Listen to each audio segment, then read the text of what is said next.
Yo, BJ Gaddour with the Daily BJ. Here's a 10 exercise get stacked dumbbell circuit. You're gonna go 40 seconds of work, 20 seconds of rest. In the 10 movements, there are 5 movement blocks where you do one movement then followed by another movement for similar muscle groups to really get a kind of bodybuilding emphasis within a total body metabolic fat loss circuit. So it's a fun way to get it done.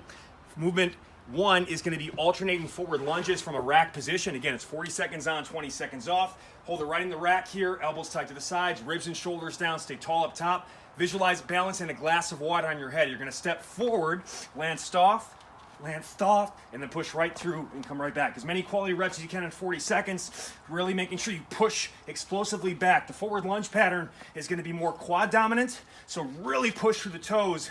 The whole foot lands soft, but push through the toes big time on the return. 40 seconds on, 20 seconds off. You go right into a squat, which is harder now that we've done lunges first. So it makes lighter loads go a longer way. I'm gonna get into my squat pattern here and we're gonna pulse right in the bottom position. So get to that parallel thigh position, same proud chest, spread the hips, knees out, just kind of use your quads and glutes to pump you up and down in the bottom half of that movement, all right? 40 on, 20 off. Movement 3 and 4 is gonna be pairing a side-to-side push-up with a decline tricep extension. So 2 pushing patterns stacked back to back with only 20 seconds rest in between. Get wide enough so that we can translate from one side to the other. Nice unilateral emphasis on that push-up. So I'm gonna go right there, elbows tight, push back to the center. Same thing other side. You know you've got a good spacing when that trail arm is nearly straight. Kind of looks like an archer position at the bottom. So 40 on, 20 off. If that's too hard, just do normal push-ups or elevate your hands onto a stable box bench chair ottoman.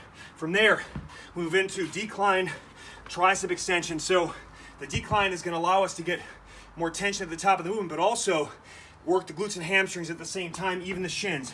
Pull the toes back to the shin. We're going to elevate the hips just like this, hold it, and then from there, moving only the elbows, come down, lower controlled. Abs crunched, glutes engaged, mega triceps. Work that horseshoe on this movement, all right? Lock it in. 40 on, 20 off. Movements 5 and 6, pair an alternating step-up pattern with a bottom half hip hinge pattern. Some more glute ham dominant. And we're gonna go right here, stay tall up top, elbows tight at the side, ribs and shoulders down, really make sure to retract. If you let the shoulders roll forward, the bells will kind of shift on you, so pack it back. From there, push right through the middle of that foot, lower and control. 40 on, 20 off. If that weight's too light, you can make the same weight feel harder by holding in the rack position. That also makes it more quad dominant if you want more quad stress because you get more upright trunk, where when that weight are at the side, you get more glute ham because there's a little more of a hinge pattern. From there then, glutes and hams a little bit fatigued, so as to hold back, I'm going to take a hip hinge pattern. So knees are soft, but I'm not gonna bend them anymore after that initial bend. Flat back, bottom position. You're going right from knee to bottom. So just slide it right up and down.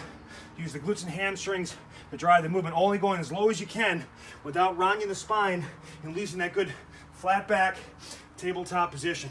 This is gonna really keep you in the stretch position for those hamstrings, and it's a great way to make a lightweight go a long way, all right? From there, we've got this is great for the whole shoulders. We're gonna go lateral raises alternating into rotational curl to press. So lateral raises first.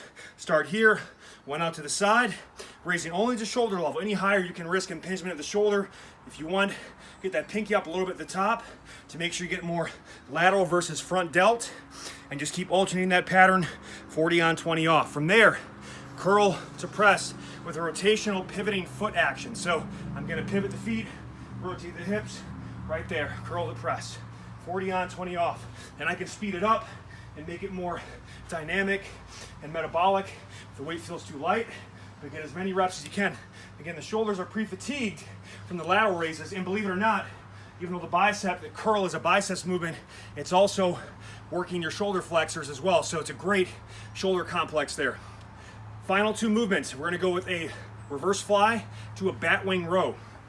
So I'm gonna get locked in here, hinge at the hips, flat back, palms facing, slight bend in the elbows, pull out, bring it right back. Try to cracking up between the shoulders at the top of the movement. Slight pause, nice flat back positioning. 40 on, 20 off. You get 20 seconds rest, stand up and shake it out. So the back gets a bit of a rest because you're going right back down for the 10th and final move. Start here, hold it, arms at 90 degrees, not so far that the shoulder rolls forward. You're locked in, and I'm just gonna go right here. Batwing row. So isometric hold while the other one is moving dynamically. So a pair of 25s feels like 50s when you do this, especially when you chase it after those reverse flies. All right, so that is the workout. That's a 10-minute circuit. You can do 1 round as a starter or finisher, or 3 to 5 rounds for a full blown workout. You can do anytime, anywhere. Love you guys. Peace.